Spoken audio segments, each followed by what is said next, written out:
E mais, além da possibilidade das retaliações do Congresso, há a possibilidade de uma retaliação do Poder Executivo. Há quem diga que o presidente Lula não deva sancionar, por exemplo, aquilo que foi de interesse do Congresso, aumento do número de deputados. Ele deve evitar sancionar esse projeto que já foi aprovado no Congresso Nacional. Quem tem todos os detalhes, chega agora mais uma vez no 3 em 1, é justamente o André Anelli. Vai falar para a gente, inclusive, o prazo que o presidente Lula tem para refletir se sanciona ou não sanciona o aumento do número de deputados. Hein, Anelli? Qual é esse prazo? Bem-vindo novamente.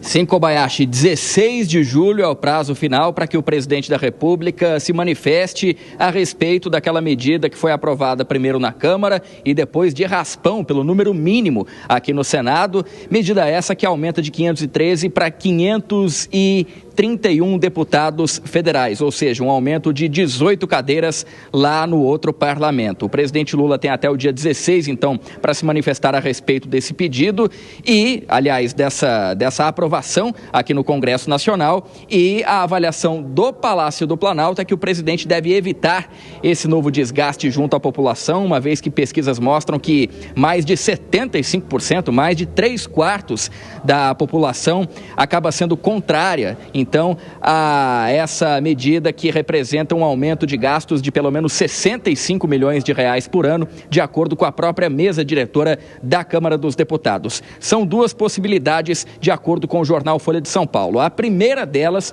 seria o presidente Lula não se manifestar a respeito dessa decisão do Congresso. Isso faria com que a decisão fosse promulgada e passasse a ter validade consequentemente. Ou a segunda possibilidade seria vetar, então, esse projeto que foi aprovado aqui no Congresso Nacional e aumentando ainda mais esse embate entre executivo e legislativo. Por quê? A gente relembra que nos últimos dias houve um desgaste do presidente Lula com o Congresso Nacional devido ao IOF, o Imposto sobre Operações Financeiras, o aumento das alíquotas que foi derrubado aqui pelo Congresso Nacional por meio de um decreto legislativo que sustava, que acabava então com todos os efeitos do decreto presidencial. O governo federal, não satisfeito, recorreu ao Supremo Tribunal Federal, ao STF, e isso se tornou uma guerra entre os dois poderes e que seria então mediada pelo Judiciário. E aí, aproveitando que já existe esse clima de animosidade entre os poderes, o presidente Lula agora avalia então ou se calar para deixar que o próprio texto seja promulgado aqui pelo Congresso Nacional e tenha a validade do mesmo jeito, mas sem as digitais do presidente da República, ou vetar essa medida e aí de uma vez por todas declarar mesmo guerra ao Congresso Nacional. Kobayashi. Muito obrigado, viu? André Anelli trazendo todos os detalhes aí dessa decisão. Difícil ou fácil, hein, senhor Fábio Piperno, de se sancionar o aumento do número de deputados ou não? A quem agradar? Ao Congresso ou ao grande público? Porque algumas pesquisas revelam que mais de 70% das pessoas são contra o aumento de número de deputados. O político, geralmente, ele tenta enxergar essas questões de uma forma pragmática, estabelecendo essas mesmas correlações que você acaba de nos apresentar aqui. Quer dizer, vai ser melhor, eu vou lucrar mais. Agradando o público ou agradando o Congresso, que, na verdade, pode facilitar ou dificultar a minha administração. Muitas vezes o político faz esse tipo de cálculo. Agora, também tem, e aí, claro, lançando um olhar talvez um pouco mais utópico sobre essa questão, bom, isso é certo ou isso é errado?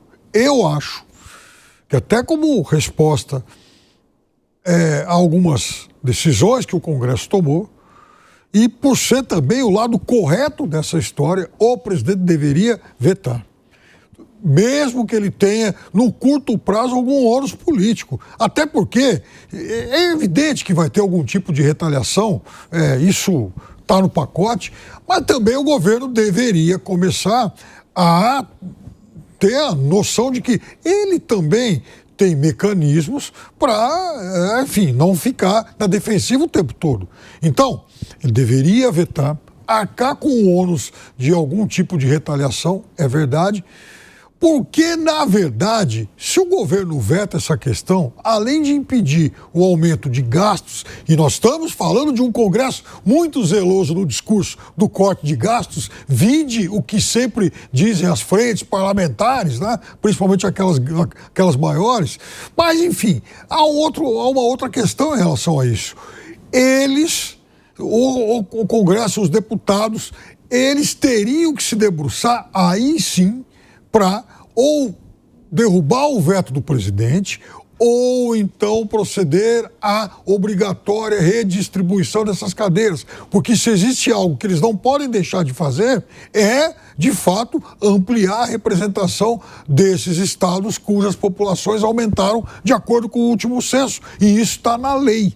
Só que para fazer isso, eles teriam que diminuir as representações dos estados que perderam população. E é isso que eles não estão querendo fazer, e é isso que politicamente e também do ponto de vista legal, eles seriam obrigados a proceder.